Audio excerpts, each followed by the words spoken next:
Dis-nous, quand cela arrivera-t-il et quel sera le signe de ton avènement et de la fin du monde?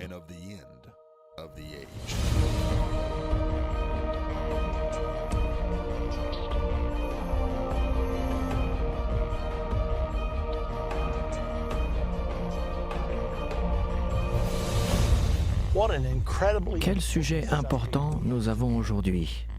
L'islam dans les prophéties bibliques. Il n'y a pas si longtemps que les avions ont heurté les tours du World Trade Center à New York. Et soudainement, l'attention du monde s'est focalisée sur cette religion, l'islam, que peu d'entre nous connaissent. Vous regardez une scène de la Mecque en Arabie Saoudite. C'est le centre de l'islam dans le monde. Chaque musulman, une fois dans sa vie, essaye de faire un pèlerinage à la Mecque pour visiter le cœur du pays de Mohammed, le prophète qui a écrit le Coran, qui est le livre saint de la religion islamique. Est-ce que cette grande religion peut être totalement absente des prophéties bibliques? Nous allons découvrir aujourd'hui que ce n'est pas le cas. L'islam est dans votre Bible et nous allons en parler. Le mot islam signifie soumission. Un musulman est un adepte à la religion de l'islam. Il est dit qu'il y a entre 1,3 et 1,8 milliard de musulmans dans le monde aujourd'hui. Et nous allons vous donner la preuve absolue que Dieu a prophétisé au sujet de l'islam 600 ans avant que l'islam n'existe, aussi incroyable que cela puisse paraître. En réalité, la prophétie nous est bien connue. Il s'agit des 4 cavaliers de l'Apocalypse. Des livres ont été écrits au sujet de ces 4 cavaliers. Des films ont été faits à leur sujet et néanmoins, beaucoup de gens ne comprennent pas le sens de cette prophétie des 4 cavaliers. Je crois qu'aujourd'hui, chacun d'entre nous, nous allons être stupéfiés de ce que nous allons apprendre. Le livre de l'Apocalypse est structuré en 3 groupes de 7. Il y a 7 sceaux, 7 trompettes et 7 coupes. Les 4 cavaliers sont les 4 premiers sceaux des 7 sceaux, et nous trouvons cette prophétie dans le livre de l'Apocalypse au chapitre 6. Regardons ce qui nous est dit au verset 1. « Je regardais quand l'agneau ouvrit un des sceaux. » Maintenant voici un point important. L'agneau, Jésus-Christ, l'agneau de Dieu, est celui qui ouvre les sceaux. Et Jean nous dit, « J'ai vu l'agneau ouvrir des sceaux, le premier. J'ai entendu comme d'une voix de tonnerre une des 4 bêtes. » Ces bêtes étaient des chérubins d'après Ézéchiel. Une des bêtes disait, « Viens, je regardais, et voici parut un cheval blanc. » Nous allons donc apprendre que ces couleurs sont très importantes. Faites-y donc attention. Chaque cheval est d'une couleur différente. Et voici parut un cheval blanc. Celui qui le montait avait un arc, une couronne lui fut donnée, et il partit en vainqueur pour vaincre. Regardons le 2e cheval au verset 3. Quand il ouvrit le 2e sceau, j'entendis le 2e être vivant qui disait « Viens !» Et il sortit un autre cheval roux. Celui qui le montait reçut le pouvoir d'enlever la paix de la terre, afin que les hommes s'égorgent les uns les autres. Et une grande épée lui fut donnée. Le 3e cheval est un cheval noir. Quand il ouvrit le 3e sceau, j'entendis le 3e être vivant qui disait « Viens !» Je regardais, et voici parut un cheval noir. Celui qui le montait tenait une balance dans sa main. Et j'entendis au milieu des 4 êtres vivants une voix qui disait « une mesure de blé pour un denier et 3 mesures d'orge pour un denier. Mais ne fais point de mal à l'huile et au vin. Et finalement, regardons le 4e cheval, au verset 7. Quand il ouvrit le 4e sceau, j'entendis la voix du 4e être vivant qui disait « Viens ». Je regardai, et voici parut un cheval d'une couleur pâle. Celui qui le montait se nommait la mort, et le séjour des morts l'accompagnait. Le pouvoir leur fut donné sur le quart de la terre pour faire périr les hommes par l'épée, par la famine, par la mortalité et par les bêtes sauvages de la terre. Nous avons donc vu 4 chevaux, le cheval blanc, le cheval roux, le cheval noir et maintenant le cheval pâle. Qu'est-ce que tout cela veut dire? J'ai découvert dans mes études des prophéties bibliques que si vous pouvez trouver une même prophétie 2 fois dans la Bible, l'une complétera l'autre. C'est un peu comme un puzzle que l'on essaye de mettre ensemble. Vous prenez quelques pièces d'ici et quelques pièces de là. Et quand vous les mettez ensemble, vous obtenez une image. La plupart des prophéties de la Bible nous sont données au moins 2, 3 et même 4 ou 5 fois pour certaines d'entre elles. Cette prophétie en particulier nous a été donnée dans un autre endroit dans l'Écriture, dans l'Ancien Testament, qui a été écrit 600 ans avant cela. Dans le livre de Zacharie, au chapitre 6 et au verset 1 à 8, ceci est intéressant car la prophétie de l'Apocalypse se trouve elle aussi au chapitre 6 et au verset 1 à 8. Nous savons que ce n'est peut-être pas significatif car les chapitres et les versets ont été mis après, mais il est néanmoins intéressant de le souligner. Maintenant, dans le livre de Zacharie, Zacharie voit les mêmes couleurs de chevaux, mais les voit tirant des chars. Mais dans Zacharie, il y avait des chevaux blancs, des chevaux roux, des chevaux noirs, et il nous est dit là des chevaux tachetés. Donc, dans Apocalypse 6, nous avons des chevaux blancs, roux, noirs et pâles. Dans Zacharie 6, nous avons des chevaux blancs, roux, noirs et tachetés. La chose intéressante est que dans Zacharie, chapitre 6, la prophétie nous dit ce que symbolisent ces chevaux. Regardons maintenant le verset 4 du chapitre 6 de Zacharie. « Je pris la parole et je dis à l'ange, » c'est Zacharie le prophète qui parle, qui me parlait, « Qu'est-ce, mon Seigneur ?» Bonne question. L'ange me répondit, « Ce sont les 4 vents des cieux qui sortent du lieu où se tenait devant le Seigneur de toute la terre. » D'accord. Ces 4 cavaliers sont 4 esprits. Qu'est-ce que cela signifie? Est-ce que cela nous indique quelque chose? Est-ce que cela nous aide en quoi que ce soit?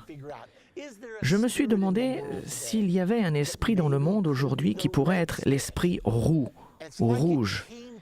Et cela m'est venu à l'esprit. J'ai compris, car il y a un esprit international qui influence la croyance des gens, qui influence leur façon de vivre et même ce qu'ils font. Et c'est officiellement l'esprit rouge. Vous en avez entendu parler. L'esprit rouge, la Chine rouge, la Russie rouge, la Roumanie rouge, c'est le communisme. La couleur officielle du communisme est rouge.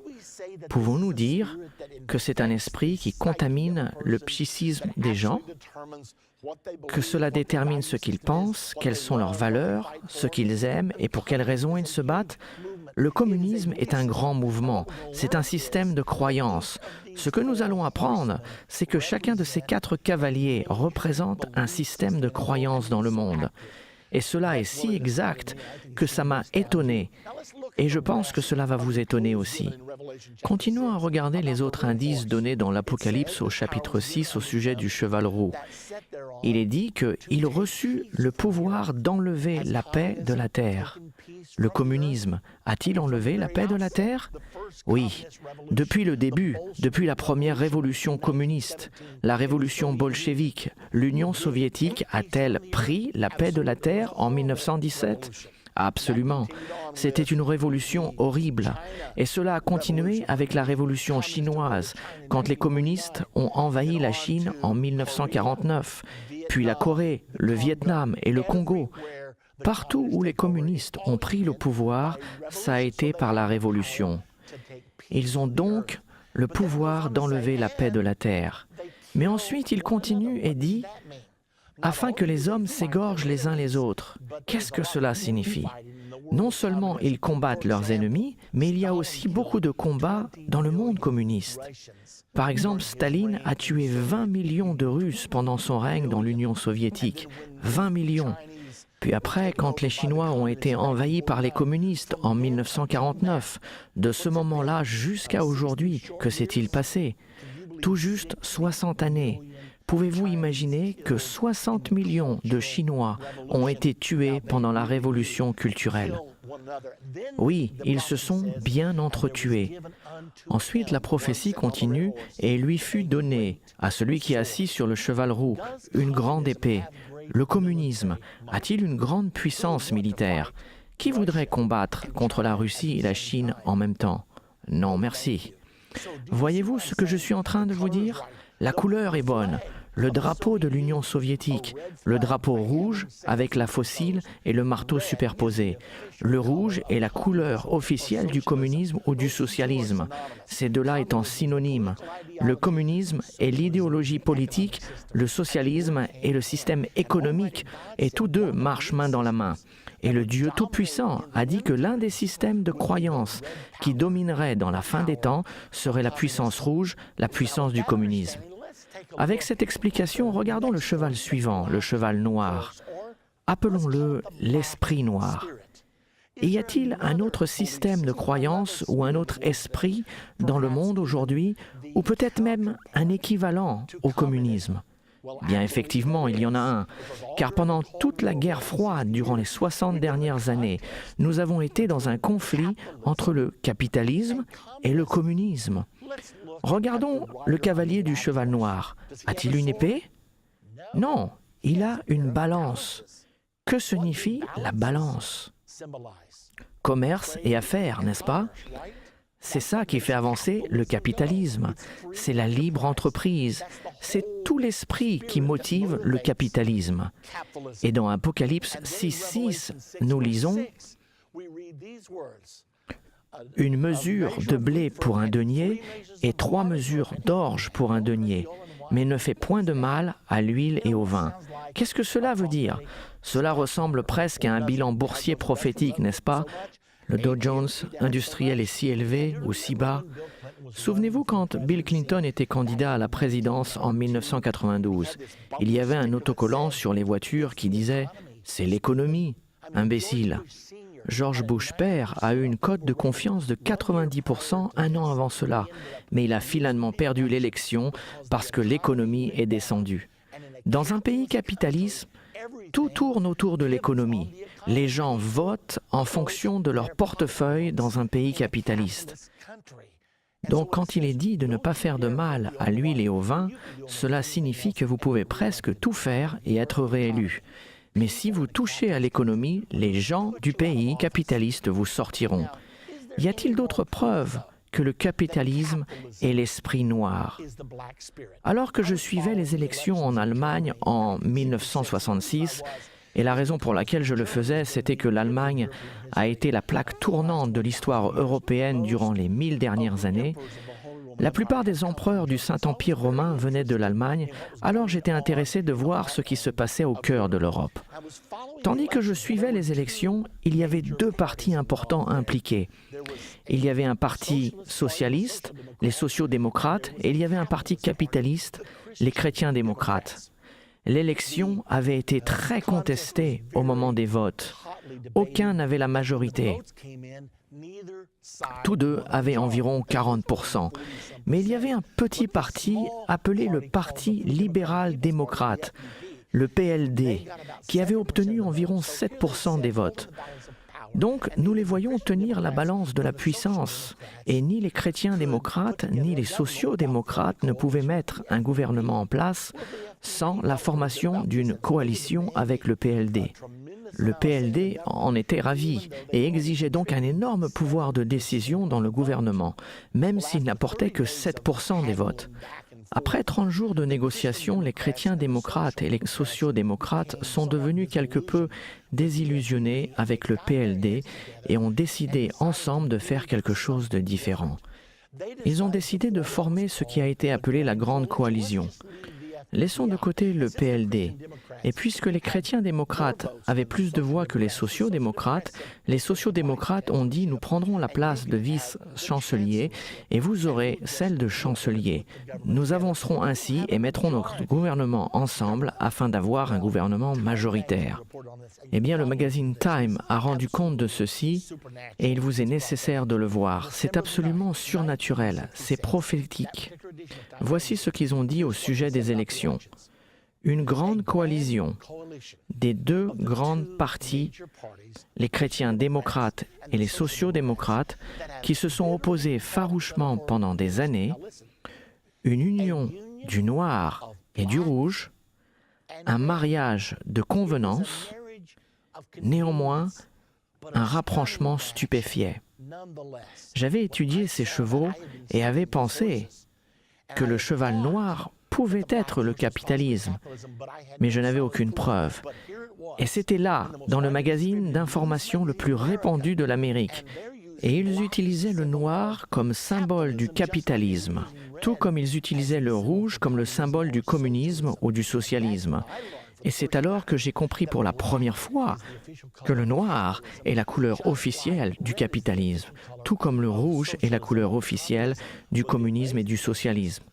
Mais la chose étonnante est que le Dieu Tout-Puissant savait cela 2000 ans auparavant et il a utilisé les couleurs de ses chevaux car il voulait nous parler au sujet des puissances qui existeraient dans le monde pendant la fin des temps, pendant le moment de l'accomplissement prophétique. D'accord. Voyons maintenant le cheval blanc ou l'esprit blanc. Qu'est-ce que l'esprit blanc pourrait être? Nous avons le communisme, nous avons le capitalisme, mais au sujet de l'esprit blanc, je n'arrivais pas à le savoir pendant des mois. Cela a peut-être duré 2 ans. Lorsque j'étais à Indianapolis, dans l'Indiana, en train de prêcher, j'étais dans le bureau d'un pasteur un jour et j'ai vu un livre sur sa bibliothèque. Le titre de ce livre était « Le communisme, la démocratie et la puissance catholique » par M. Paul Blanchard. Et je me suis dit, attends un peu, le communisme et la démocratie sont 2 des chevaux. C'est le cheval roux et le cheval noir. Qu'est-ce que Paul Blanchard fait accouplant le catholicisme avec le communisme et la démocratie? J'ai donc emprunté ce livre, je l'ai lu et cela était très intéressant. Ceci, entre parenthèses, n'était pas un livre prophétique ni un livre religieux, mais plutôt un livre de sciences politiques. Ce qu'il soutenait, c'est que ce sont les 3 puissances, le système de croyances, qui influencent ce que font les nations ainsi que les individus. Voici la manière dont il l'a dit. Presque chaque conflit entre les nations dans notre histoire contemporaine a été produite par des conflits entre 3 puissances. Le communisme, la démocratie et le catholicisme. Et là, je me suis demandé s'il y avait une chance que le catholicisme soit la puissance blanche. J'ai commencé à étudier et j'ai trouvé un autre livre appelé « Les clés de ce sang », écrit par un grand écrivain catholique romain du XXIe siècle, M. Malachi Martin. J'ai interviewé M. Martin plusieurs fois durant notre émission de radio quotidienne « Politique et religion ». Mais dans ce livre « Les clés de ce sang », il dit dans le tout premier chapitre, « La question n'est pas s'il va y avoir un gouvernement mondial, ceci est certain. Toutes les nations sont maintenant interdépendantes. La seule question est qui dirigera ce gouvernement mondial qui arrive. » Il a capté mon attention car je savais ce que la prophétie disait au sujet du gouvernement mondial. Et il continue en disant « Et il y a 3 et seulement 3 puissances géopolitiques avec la doctrine et la structure nécessaires pour diriger un gouvernement mondial. Le communisme, le catholicisme et le capitalisme. » Je me suis dit, attends un peu, il dit exactement la même chose que Paul Blanchard a dit dans son livre. Il doit y avoir quelque chose de vrai. J'ai donc décidé de voir si je pouvais prouver si le blanc a quelque chose à voir avec le catholicisme. Je me suis rendu compte que c'est la tradition dans l'Église catholique que le pape s'habille en blanc. Presque chaque fois que nous le voyons, il est habillé en blanc. Il m'est arrivé de voir l'hélicoptère du pape un jour, et il était blanc. Souvenez-vous de la tentative d'assassinat sur le pape Jean-Paul II en 1981? Après cela, ils lui ont construit un véhicule blindé pour ses déplacements en public. Ils l'ont appelé la Papamobile. Sa couleur? Le blanc. J'ai ensuite appris que la compagnie Alitalia pourvoit pour le pape un avion pour ses déplacements au travers du monde. La couleur de cet avion? Le blanc. J'ai une question pour vous. Si le pape avait un cheval, de quelle couleur serait-il? Je pense que la réponse est évidente. Il serait blanc. Donc, je regardais ces principaux systèmes de croyances. Qu'est-ce que la prophétie dans Apocalypse 6 nous révèle au sujet du cavalier sur le cheval blanc? Il a un arc, mais il ne tire pas de flèches. Il est armé, mais pas de munitions traditionnelles comme les puissances politiques de ce monde. Il est armé, mais il ne tire pas. Et ensuite, il est dit, une couronne lui fut donnée. Vous savez, le pape n'a jamais porté de couronne avant l'an 960. Je pense que le pape Grégoire était le premier à porter une couronne. C'était une couronne de 3 rangs de diadèmes qu'il portait. Nous avons toujours cette couronne au musée du Vatican. Ainsi, chaque élément de la prophétie coïncide. Regardons-les. Résumons ce que nous avons appris jusqu'ici. Nous avons vu un cheval blanc, un cheval roux, un cheval noir et un cheval pâle. Nous avons parlé des 3 premiers et il est stupéfiant de voir ce que nous avons appris. Nous avons appris que ces mêmes puissances géopolitiques qui sont mentionnées par Paul Blanchard dans son livre et celles de Malachie Martin dans son livre, que ces 3 puissances portent les couleurs blanc, rouge et noir. Nous avons aussi appris que la prophétie nous a été donnée 2 fois, une fois dans Zacharie 6, 1 à 8, et une autre fois dans Apocalypse 6, 1 à 8, et les mêmes couleurs de chevaux sont utilisées. De plus, cela nous montre que le cheval blanc est le catholicisme, le système de croyance du catholicisme qui est l'un des plus grands systèmes de croyance dans le monde. Le cheval roux est le communisme, l'un des plus grands systèmes de croyance dans ce monde, et le cheval noir est le capitalisme, l'un des plus grands systèmes de croyance du monde. Si cela est vrai, alors ces sceaux ont déjà été ouverts depuis longtemps. Certains pensent que ces sceaux ne seront ouverts que pendant les 7 dernières années. Mais si c'est le cas, ce que nous venons de dire n'est pas vrai. En fait, nous savons que le catholicisme est devenu la religion officielle en l'an 300. Et nous savons que Karl Marx a écrit son manifeste communiste dans les années 1850. Nous savons également que depuis peu, le capitalisme a été une force puissante. Qu'avons-nous donc appris de tout ceci?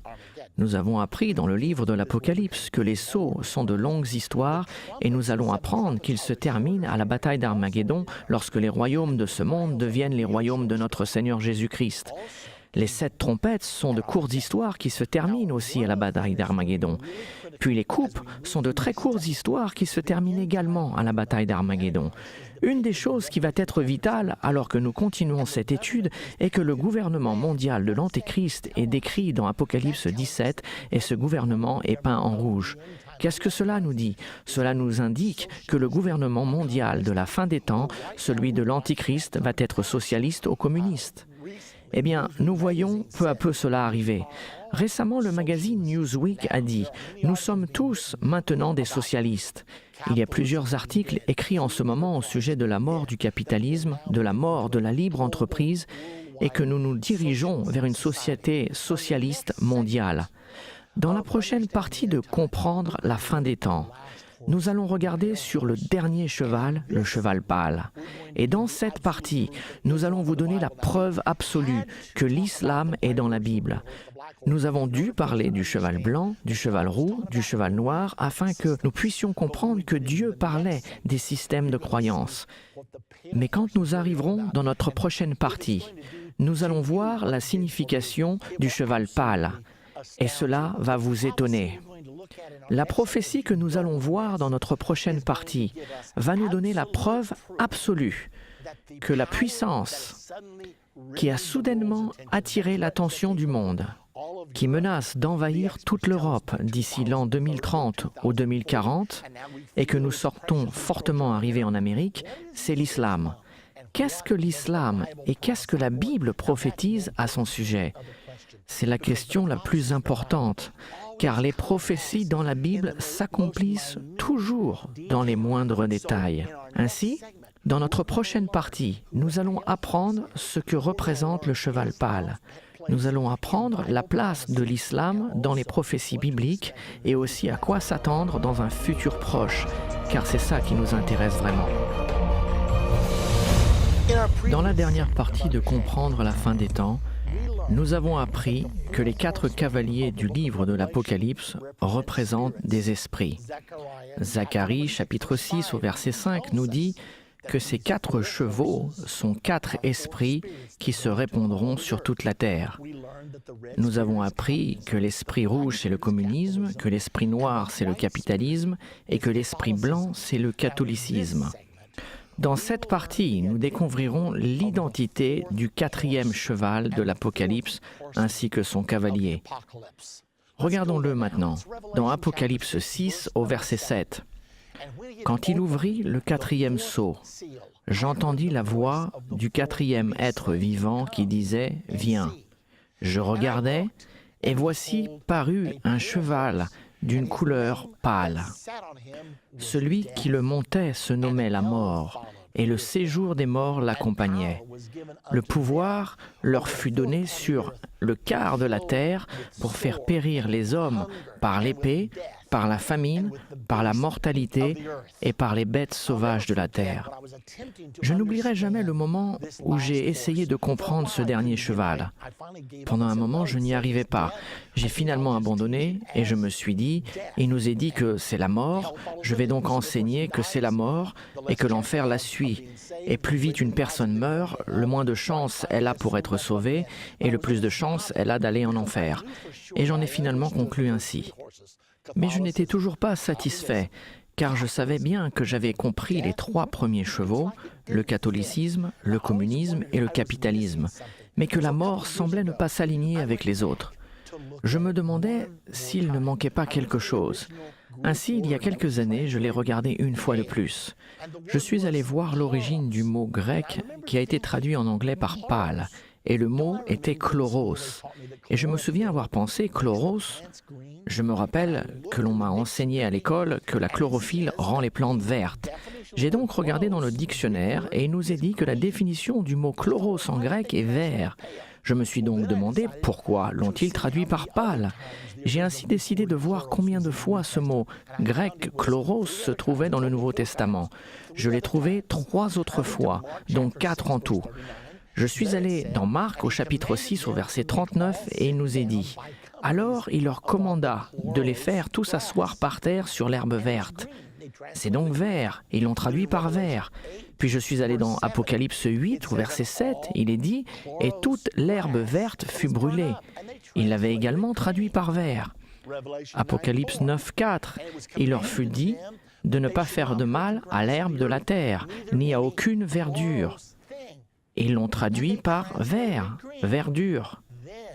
Puis nous arrivons à Apocalypse 6:8. Je regardais et voici parut un cheval d'une couleur pâle.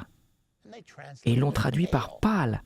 Et je me suis dit, toutes les fois, à l'exception d'une fois, ils le traduisent par vert. Pourquoi ne l'ont-ils pas traduit par vert dans Apocalypse 6:8 ?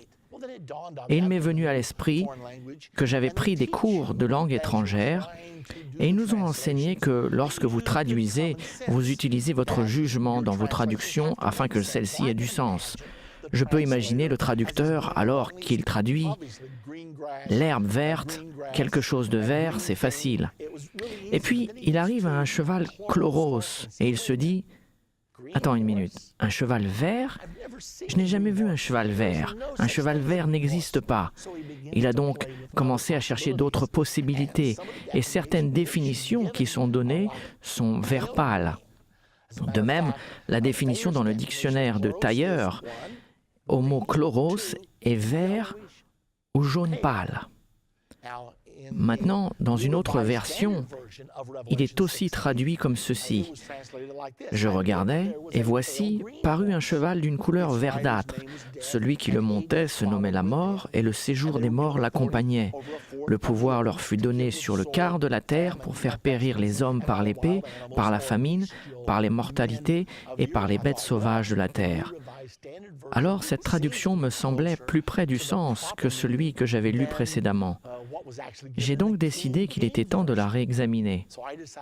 J'ai ainsi tiré la conclusion que la bonne traduction aurait dû être vert. Maintenant, regardons-la de cette façon. Existe-t-il un esprit vert? Nous avons parlé du catholicisme, du communisme et du capitalisme. Existe-t-il un autre isme qui a pour couleur officielle le vert? Souvenez-vous, la couleur officielle du catholicisme, c'est le blanc, la couleur officielle du communisme, c'est le rouge, la couleur officielle du capitalisme, c'est le noir. Y a-t-il un système de croyance dans notre monde aujourd'hui qui a pour couleur officielle le vert? La réponse est oui. Il y en a un. Regardons cet article. J'ai trouvé cet article dans une encyclopédie. Il est intitulé « L'islam militant a atteint l'Amérique » par M. Daniel Pip. Écoutez ce qu'il disait. L'effondrement de l'Union soviétique en 1991 a incité à dire que l'islam remplaçait le marxisme-lénisme ou le communisme en tant que l'ennemi de l'Ouest. Symboliquement, il a été dit que le vert, la couleur de l'islam, a remplacé le rouge, la couleur du communisme, dans l'Ouest. Je n'ai rien rajouté à ses écrits. C'est exactement ce qu'il a écrit dans son article. Ce n'était pas un article prophétique, ce n'était pas un article religieux, c'était purement un article politique. Mais ici, M. Daniel Pip dit, tout d'un coup, la crainte que nous avions pour le marxisme, la puissance rouge pendant des années, est maintenant remplacée par la crainte de la puissance verte, l'islam. Vous pouvez voir ici plusieurs drapeaux de pays islamiques avec une prédominance verte. Je suis allé en Israël après ceci, et bien sûr, il y a une grande présence de l'islam en Israël, en particulier à Jérusalem-Est, et j'ai commencé à prendre des photos. Vous voyez ici la photo d'un magasin dans une rue de Jérusalem, juste à côté du mont du Temple. Tous les encadrements sont peints en vert. Et puis nous allons au mont du Temple.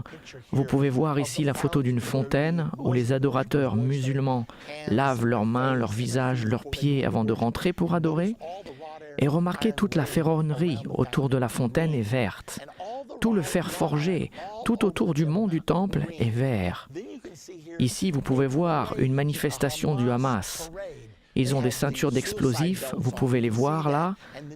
Vous pouvez voir leur drapeau vert, car le vert est la couleur officielle de l'islam. D'autres photos. Voici une énorme porte verte au mont du Temple. Et là encore, c'est la couleur de l'islam. D'autres manifestations du Hamas, là des manifestations islamiques, nous voyons partout du vert. Une autre entrée du mont du Temple, ces portes sont encore vertes. Nous pouvons voir qu'ils ont tout peint en vert. Une autre grande manifestation. Puis nous voyons au loin, vous pouvez voir la fontaine avec le fer forgé, peint en vert. Vous pouvez voir ici la porte de la mosquée Al-Aqsa au mont du Temple, du vert partout. Pourquoi? Parce que la couleur officielle de l'islam est le vert. Et l'image suivante, quand je l'ai vue pour la première fois, elle m'a vraiment choqué. Le Ramadan. Il y a un mois spécial dans l'année où les musulmans jeûnent. Ils s'abstiennent de manger du lever du soleil jusqu'à son coucher pendant 30 jours. Ils ne mangent qu'après le coucher du soleil, mais ils ne mangent pas durant la journée. Ce mois est appelé le mois du Ramadan. Eh bien, en honneur du Ramadan en 2007, l'Empire State Building a décidé d'illuminer la partie supérieure de son bâtiment. De quelle couleur? de la couleur de l'islam, le vert. Et ils ont officiellement dit qu'ils faisaient cela en respect pour l'islam. Apparemment, les propriétaires de l'Empire State Building ont dû voir la chute des tours jumelles à New York et ont décidé de dire « Hé, Islam, nous vous aimons, nous sommes vos amis, ne nous détruisez pas. » Donc, qu'apprenons-nous ici? Nous apprenons qu'il y a un autre système de croyance, l'islamisme, c'est le mot qui est utilisé. Nous avons donc le catholicisme, le communisme, le capitalisme et l'islamisme. Que dit de plus la prophétie au sujet du cheval verdâtre? Il nous est dit que son cavalier sur le dos de ce cheval était la mort. Comme un kamikaze? Combien de kamikazes avons-nous eu durant ces 10 dernières années? 500? 1000? Nous avons tous arrêté de compter. Si vous deviez deviner la religion des kamikazes, lorsqu'ils font parler d'eux, quelle serait cette religion? La réponse est évidente, car chaque kamikaze dont j'ai entendu parler était musulman. L'humoriste au Danemark a créé une fureur quand il a dessiné une caricature de Mohammed avec un turban autour de sa tête et une mèche allumée, signifiant que les kamikazes sont devenus une marque de fabrique de l'islam. Les musulmans ont été très offensés par cela. Ils n'étaient pas offensés par la bombe ou la mèche, mais ils étaient offensés car ils ne tolèrent aucune effigie de Mohammed. Ils ont donc brûlé des églises, tuant 15 ou 20 personnes pour prouver à quel point leur religion est paisible. Quelqu'un doit dire la vérité à ce sujet, n'est-ce pas? Et voilà ce qui se passe. Ce sont des faits. Allez les lire de vous-même. Vous pouvez voir ici une femme kamikaze. Elle a une bombe autour de sa taille. Son visage est voilé à l'exception de ses yeux, car la mort, la religion de l'islam, est une culture mortuaire. L'islam glorifie la mort. Ils enseignent leurs enfants, dès l'âge de 2 ans, que la plus grande chose qu'ils puissent faire dans leur vie est de devenir un martyr pour Allah, un martyr pour l'islam. Et en échange de se martyriser, les jeunes ont des promesses d'accès au paradis ainsi que l'attention de 72 ravissantes vierges aux yeux noirs. Je n'invente rien, vous pouvez le lire n'importe où, tout le monde sait cela. J'ai ici la déclaration de l'une des mères d'un des kamikazes. Écoutez ce qu'elle dit au sujet de son fils qui est devenu un martyr. Il a fait sauter quelques juifs, puis s'est tué. Écoutez ce qu'elle dit à son sujet. Il a toujours rêvé du shahada, être martyr. C'était son premier et dernier but dans la vie. Je lui ai dit, « Mon fils, nous voulons tous être des shahids. » Il m'a dit, « Dans le monde entier, je ne vois personne avec qui me marier. Il n'y a aucune fille dans ce monde avec qui j'aimerais me marier.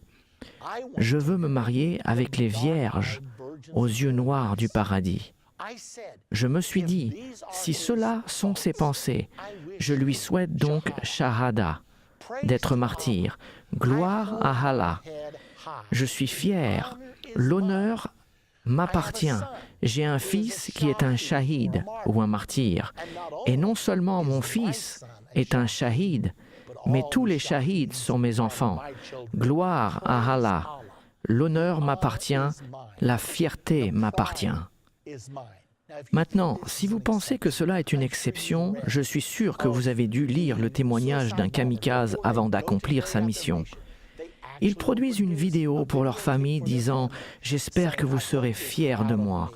Je suis si fier d'être un martyr pour Allah. » Puis, après le fait, vous verrez les parents danser et faire des bruits de réjouissance devant leur vidéo, tellement ils en sont fiers.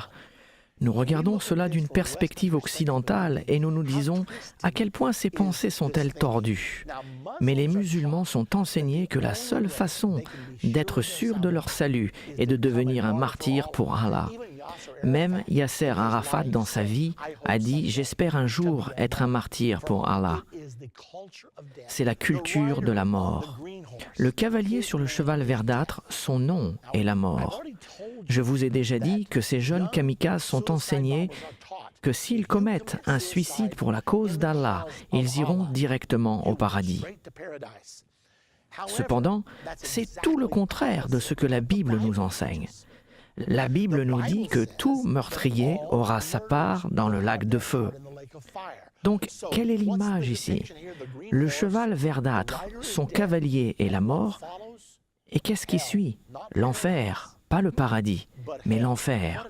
Quelle déception cela va être! Si vous et moi, nous tuons quelqu'un, nous n'imaginons pas un instant nous réveiller dans la vie éternelle, comme il est enseigné dans la religion musulmane. Au lieu de cela, la Bible nous dit que l'enfer suivra. D'accord. Donc qu'est-ce que la prophétie nous dit après? Elle nous dit que cet esprit du cheval verdâtre aura la puissance sur un quart de la terre. Il est estimé qu'entre 1,3 et 1,8 milliard de personnes sur Terre aujourd'hui sont musulmans. La population totale de la Terre est de 6,8 milliards. Ceci est exactement un quart. La puissance a été donnée à un quart de la terre de tuer par l'épée. La manière préférée de l'islam pour mettre à mort est la décapitation. Les Américains avec leur président, les Anglais et tous ceux qui les suivent avec les sionistes. La mauvaise semence de l'entité. Allah est le plus grand. Si Allah nous le permet, nation de Mohammed, même les pierres diront « Ô musulmans, un juif se cache derrière toi, viens et coupe-lui la tête. Et nous lui couperons la tête. Au nom d'Allah, nous la couperons. Ô juifs, Dieu est grand, Dieu est grand. » Donc, la puissance a été donnée à l'esprit vert de tuer par l'épée et par la famine. 96% des musulmans viennent d'Afrique et de l'Asie du Sud, les régions les plus pauvres et les plus affamées du monde. Comprenez-vous combien cette prophétie est exacte? Oui, c'est l'esprit vert qui est la couleur officielle de l'islam. Ils vous diront sans hésitation que c'est ça, et chacun de ces indices nous sont donnés concernant l'identité de l'esprit vert et s'accomplissent au détail près. Maintenant, posons-nous cette question. Est-ce le moment du cheval verdâtre? Dans le déroulement des prophéties bibliques, sommes-nous arrivés à ce moment-là? La prophétie du cheval verdâtre se passe au 4e sceau. Maintenant, le 5e sceau est la grande tribulation, l'ère du cheval verdâtre, l'ère de la montée, de la résurrection de l'islam, est supposée se passer juste avant la grande tribulation. Si vous comprenez les prophéties bibliques, vous devez savoir que nous approchons du moment de la grande tribulation. Regardons d'ailleurs ce 5e sceau. C'est dans Apocalypse 6, au verset 9 à 11. Le cheval verdâtre étant dans Apocalypse 6, 7 à 8. Puis nous allons au verset 9. Écoutez ce qu'il est dit. « Quand il ouvrit le 5e sceau, je vis sous l'autel les âmes de ceux qui avaient été immolés à cause de la parole de Dieu et à cause du témoignage qu'ils avaient rendu. Ils criaient d'une voix forte en disant « Jusqu'à quand, Maître saint et véritable, tarderas-tu à juger et à tirer vengeance de notre sang sur les habitants de la terre ?» Une robe blanche fut donnée à chacun d'eux, et il leur fit dit de se tenir en repos quelque temps encore jusqu'à ce que soit complet le nombre de leurs compagnons de service et de leurs frères qui devaient être mis à mort comme eux. Donc ces âmes qui ont été tuées pendant la grande tribulation étaient en train de crier. Ils ne sont pas là physiquement, mais ils sont là spirituellement. Et ils sont capables de communiquer. « Jusqu'à quand tarderas-tu à juger et à tirer vengeance de notre sang sur les habitants de la terre ?» Attendez encore un peu, jusqu'à la fin de la grande tribulation.